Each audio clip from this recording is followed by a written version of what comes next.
Can we really trust a machine that does everything? Espresso, filter coffee, cold brew, automatic meal foam, and even cold foam. On the paper, the new Ninja Luxe Coffee seem almost too good to be true. And we know that when a machine promises to do everything, it often ends up doing everything mediocrely. So there is a reason to be a bit skeptical about a machine that claims to replace an espresso setup, a filter coffee machine, and can even make cold brew. It raises questions. Hi, I'm Colin and you're on Cafelista, the independent channel to learn everything about coffee and espresso at home. Today, we are going to dissect this surprising machine together. I bought it, so this isn't a sponsored video, and I'm going to tell you exactly what I think after several weeks of intensive use. We'll see if this machine really lives up to its expectation, if it can satisfy both espresso enthusiasts and those who prefer a good filter coffee, and most importantly, if it deserves a place in your kitchen. Quick verdict, before going further into details, let's talk about price and who this machine is for. So you know the price changes very often. I'll put the links down below to check. The Ninja Luxe Coffee cost around $500, so a rather aggressive price when you look at everything it offers. It is cheaper than a Breville Barista Express and correspond to a mid-range bean-to-cup machine. The strong point that really impressed me is its grinding system with a weight-based dosing. You usually find this on machines that are 2 or 3 times more expensive. It is precise and automatic. However, to be honest, the point that bothers me a little bit is that it's mostly plastic, even if it's understandable for the price. The espresso, although good, sometimes could be a bit better. So we'll look at all this in detail, and believe me, there are surprises. Both good and not so good. Let's take a closer look at the design and the build quality of the Ninja Luxe Coffee. I'll be direct, this machine divides opinion. Some will love its modern look,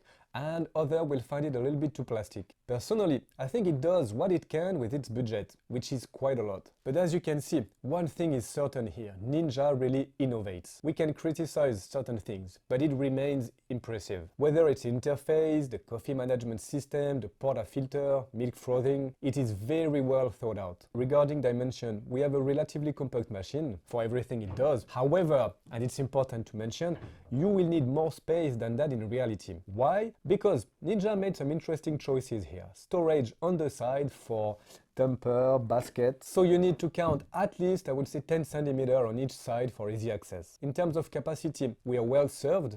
The water tank is 2 liters, which is quite generous, even if with all the automatic system purges, it empties quite quickly. The bean hopper can hold 350 grams of coffee, which is really reasonable for a daily use. Let's talk construction now. We have a machine that mixes plastic and metal. The portafilter is rather high quality. This is chrome plated and weighing around 450 grams, which is a good surprise. It is really deep, and we'll see why after. The cup rest platform is also solid metal. It's heavy, and you can tell that Ninja focused on the part that matters but can also give a good impression. However, the chassis of the machine is mostly plastic, even if the finish is decent. The user interface is clear and intuitive. The digital display is readable, the buttons are responsive, and I particularly appreciate the grind setting indicator that guides you in your adjustment. So this machine is really going to help you to make the better espresso possible. So this is not premium, but it does the job efficiently. As you can see here, Ninja made a bold choice, so no touch screen, no complex menu. It might seem basic compared to more expensive machines, but it's actually very well thought out. I think it helps to keep an accessible price point while remaining effective. A word about the integrated accessories. The spring-loaded tamper is rather clever. The storage system, as I mentioned on the side, is practical, but the dosing funnel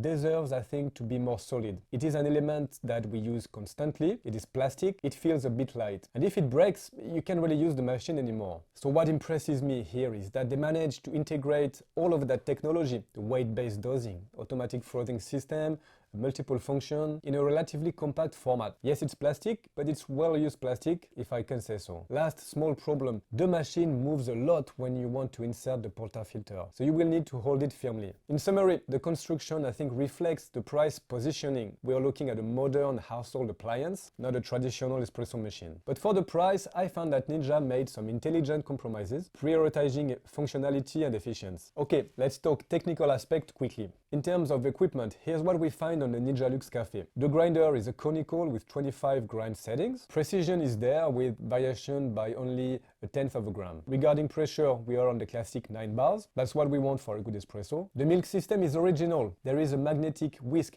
in the pitcher that creates a vortex while the steam is injected. It's different from a classic system, but surprisingly effective. For options, we have 3 temperature levels. We have adjustable extraction ratio between 1 to 2, 1 to 2.5, and 1 to 3, and different possible milk texture. However, no Bluetooth or Wi-Fi connectivity here, and personally, I found that's not a bad thing. Let's now move on to what really counts, how all this works in daily use. Here Ninja made interesting choices. The installation is simple, really simple. You unpack, rinse the reservoir, fill it up, and that's it. No need to spend 30 minutes reading a complicated manual or even learning about espresso extraction. And by the way, I must highlight the quality of the provided guide. It's not just a simple instruction manual, it's really an inspirational guide with recipe, tips, so very good unboxing experience. The trick customization is done intuitively. It's not as advanced as a high-end machine. I think it's largely sufficient for most users. The limitation here or that customization require having the manual. So no screen means it's a bit complicated to remember all the buttons and their meanings. And the other small downside, if you want to cancel an action in progress, you will have to turn off the machine. It's not ideal, but honestly, it rarely happens in normal use. We'll now look at the performance of the machine. And I have done quite a few measurements to give you precise figures. One of the most important things here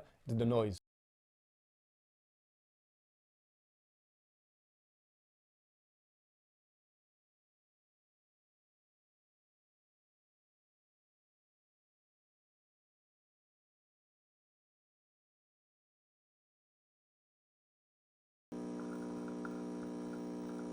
I measured between 66 and 68 decibels. To give you an idea, that's pretty good for this type of machine. Most bean-to-cup machines run around 70 decibels, and especially the sound isn't high-pitched. It's not unpleasant. The pump is really discreet, about 50 decibels, barely more than a quiet conversation. So this is a quiet machine with a built-in grinder. Now regarding temperature, it's interesting. After several coffees, I measured a hot spot on the top, on the cup warmer, between 45 and 48 degrees Celsius, 113 to 115 Fahrenheit. That's normal, the thermoblock is just below, and good news, it doesn't really affect the beans in the hopper. A pleasant surprise now, the extraction temperature. In fact, at a maximum setting, the water is almost too hot for our extraction. And that's quite rare on these machines, which often suffer from a lack of heat. So I recommend staying on the medium setting for most coffee. For milk, we're looking at a heating time between 1 minute to 120, 130. It works well, the vortex created by the magnetic system is really effective, giving a nice texture. But we will see that in detail soon. Oh, one more thing.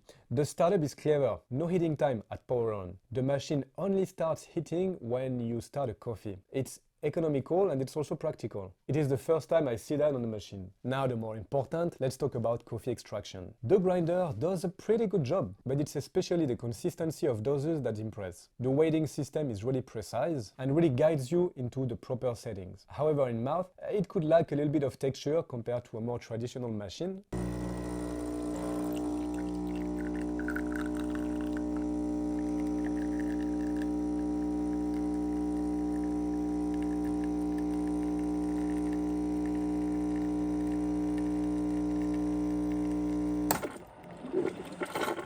The standard extraction at 1.2.5 sometimes stands toward acidity, but for this level of automation it's very good, and most importantly you can adjust it. I checked the TDS measurements and it's within the standard of a good extraction. In summary, technically this machine does better than what you might expect in its price range. It has its limit, but it acknowledges them and compensates them pretty well. Let's use a new coffee bean. An important point here, how the machine handles changing coffee. So I'll open a new bag of coffee, a lighter roast than what I used during the measurements. And normally this requires quite a few adjustments to have something well extracted. So let's see how the Ninja handles it. One thing interesting here is that the machine recognizes we're using a new coffee. How? By weight. The weight-based dosing system detects that the coffee flows differently and will adjust recommendation. So you'll have nothing to do. The machine will tell you exactly what needs to be done. And this is where the Barista system becomes really useful and really effective. Because you might know, making a good espresso is far from easy. A little trick that could be important: when you change setting, hold down the grinding button for a few seconds. This will purge the grinder and prevent hold setting from distributing the new ground.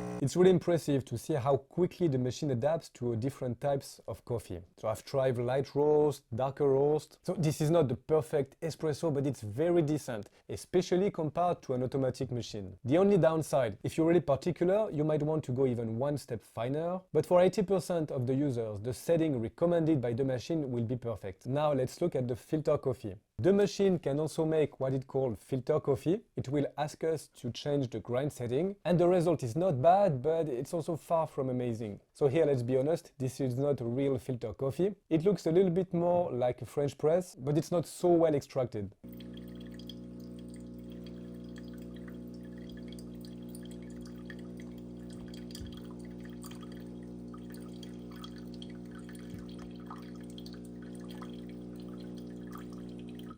Still, quite practical function if you want to switch and change your coffee. Let's now look at the Ninja Luxe milk system, which is very particular. I have done quite a few tests with different types of milk, and there are interesting things to say. First surprising point here, the frothing system. Instead of a classic steam one, Ninja opted for a magnetic whisk inside the pitcher. It might seem gimmicky, but wait until you see the result. The foam quality here is really surprising. The vortex created by the magnetic whisk gives a nice texture without too many large bubbles, which is usually the problem of those kind of automatic systems.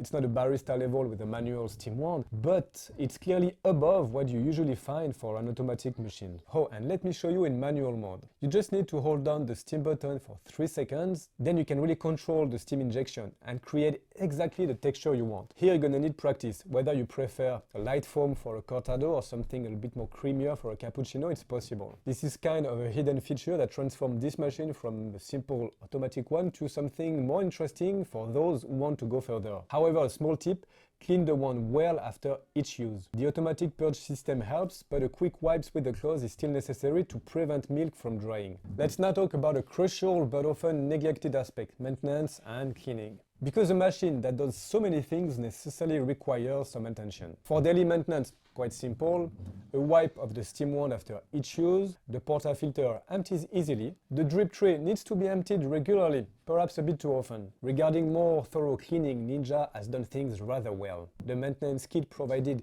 includes descaling, cleaning tablets. Descaling takes about 45 minutes, this is normal. Now if we talk about durability, what worries me a little bit here, we're looking at an appliance with lots of electronics, and this machine is new, and I don't know if this is the machine you will keep for 10 years like a traditional machine or even a Breville Barista Express. And by the way, this is the question I'm asked the most recently, and I understand why. Which is the best machine, the Breville Barista Express or the Ninja Luxe? So kind of the same price range, same promise of making a really good espresso at home, but in reality, these two machines are completely different. So I'm preparing a complete series of videos to compare those machines. If you're interested, I recommend to subscribe and tell me in the comments which aspect you want me to explore first. And don't forget to like the video. The Barista Express is a real semi-automatic espresso machine, which means it's made for those who want to enter the world of home espresso and who are ready to learn to mess up few coffees at first, but who want to have full control over their extraction. It's a machine you can keep for 5, 7 or even 10 years if you maintain it well. But as I said, it's not easy to make a good espresso. Now on the other hand, the Ninja Luxe Coffee. It's aimed at a broader audience, I think. It's a more versatile machine, easier to use, that will guide you in your setting. It does many things, espresso, filter coffee, cold brew, and it does them rather well, even if it's not at the level of a dedicated machine. To put it simply, I think the Breville Barista Express will make better coffee but require much more involvement. Sorry about the cat. And the Ninja will make pretty good espresso and good coffee more easily with more options without the ability to really fine-tune your coffee. Now, the strengths and weaknesses. On the pros of this machine, I think the weight-based dosing system is precise, it's consistent, the grind recommendation is good, it's versatile. Espresso, filter coffee, cold brew, everything is rather well done. The Barista Assist really guides you in the settings, and this is an excellent value, I think, for the money. Now for the cons. the rather plastic construction, which raises questions about durability. The drip tray fills very quickly. We have a decent but not extraordinary espresso extraction. The household appliance aspect rather than a traditional coffee machine. So we're reaching the end of this test. And I must say that the Ninja Luxe has changed my mind on quite a few points. In fact, it positioned itself as a really interesting alternative to classic bean-to-cup machine, for example. Why? Because it offers something different. Traditional bean-to-cup machine, as we know, make good coffee but are limited to like a pressurized espresso. The Ninja Luxe Cafe offer a more modern, more versatile approach while keeping what makes a good machine, a real grinder, precise dosing system and a quality of the extraction. So for the price, it's a particularly interesting alternative if you find traditional bean-to-cup machine too limited.